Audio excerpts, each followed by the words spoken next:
Hey guys, how's it going? So today, here at Pearson Guitars, woo! Woo! Woo! We've got this Tokai Love Rock model, not Les Paul, whatever. I want to have just a short discussion before we actually get into the setup. So I want to talk a little bit about string breakage.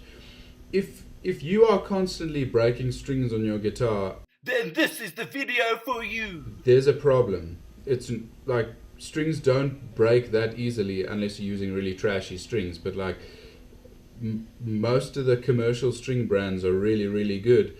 I want to just discuss kind of the way to get rid of strings breaking often.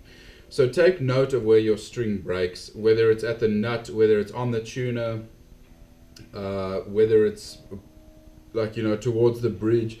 Like, on this particular one, the string is broken right here on the saddle of the low E string. So what I'm going to do with this particular one is I'm going to just round the edges of the inside just to make sure there's no sharp spots that can hook on a string violently and break it. Hook on a string violently and break it.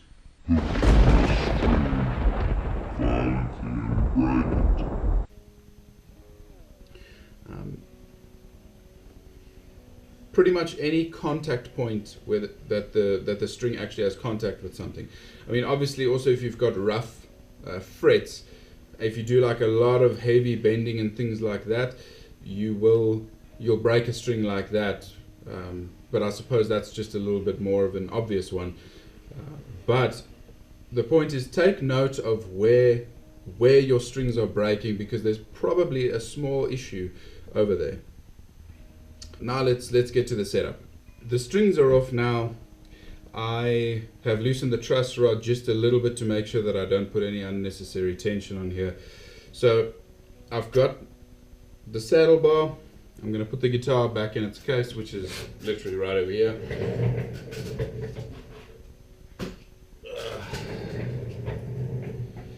So now I've got the saddle bar, which is where the string broke, and it broke on the low E.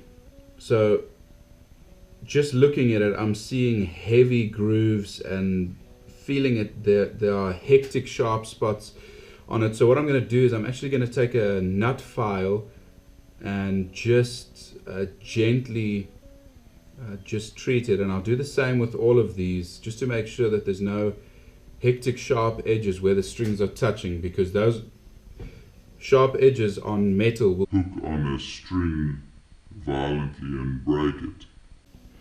So I've got my nut slotting files here, and what I want to do is literally just run through the groove just to smooth it out a little bit. So here I've got a 50 gauge nut file, and that's already taking care of a lot of that messed up surface on the inside. I'm not actually wanting to change the depth of the slot. I'm just wanting to get the sharp edges away, because the string is coming in from an angle. So I'm just wanting to help the saddle receive the string at a good angle and make sure that there's no sharp things touching where the string is supposed to be going.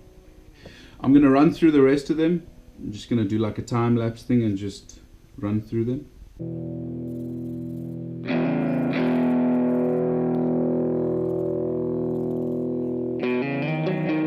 So now I've treated all the saddles, so now we can get back to the setup. Just one more note. If you file the saddle at a steeper angle than the string is being received, you might cause buzz on the saddle.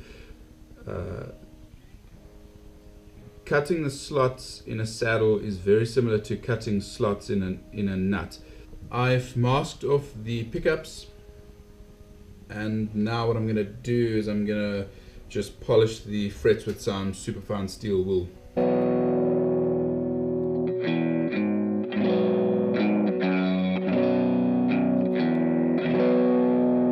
going to come in and oil the fretboard now.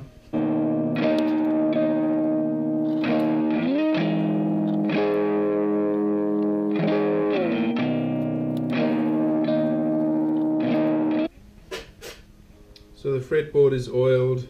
It looks great. I've cleaned up the body as well. I'm going to start stringing it up now. And we've got Elixir 11s going on here. There you go. Yeah, we've got Elixirs going on here.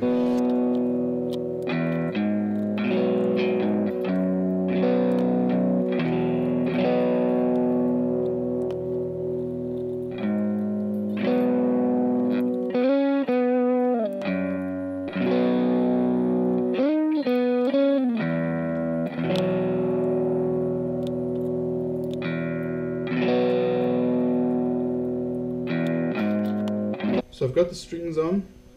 I'm going to start tuning it up and engage the truss rod when I have some tension, well, enough tension. I'm just giving the truss rod just a quarter turn.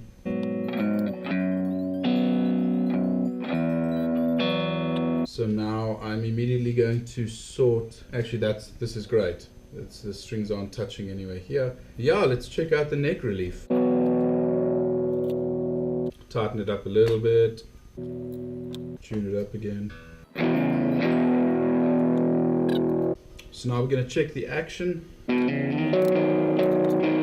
So after loosening and tightening and loosening and tightening and fiddling for a bit, I've gotten the action to where I want it. Now I'm going to start with the intonation.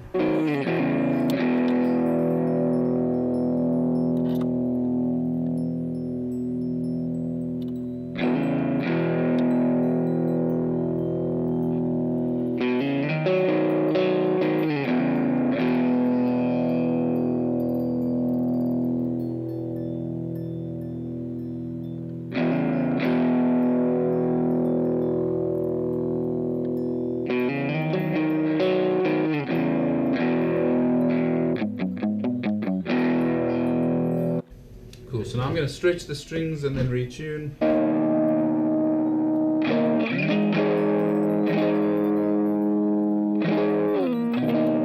Cool, so I'm very happy with that. Action's good, the strings aren't touching the saddle bar. The action is great, intonation is good. So what we also did do on this one, I replaced this volume pot. It was being quite strange and intermittent. It would be louder at between 8 and 9, and then when you approach 10, it's like the volume would drop quite substantially. So I tried cleaning out the pot, didn't work, so ended up just replacing this one. So yeah, the setup has gone well. Let's do a little playthrough.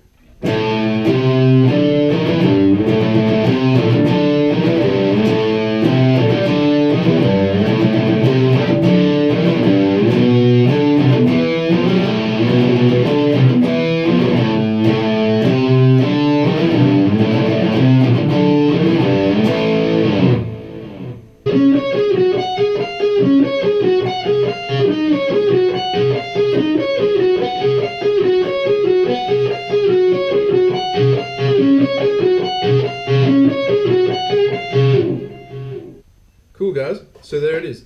I'm going to leave the truss rod cover off for a little bit. I want to check this again in an hour or two, and then again tomorrow, just to make sure that the neck isn't moving.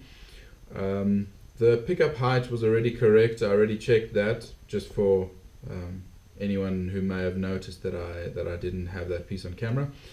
So now I'm just going to wipe it down again, just get all my fingerprints off, and then put it back in the case and check it in a little bit. Cool guys, thank you so much for watching. If you like the content, then please subscribe, click like. Also check us out on Facebook and Instagram. Still Pearson Guitars. Woo! And yeah, have a great week guys. See you next time. Cheers.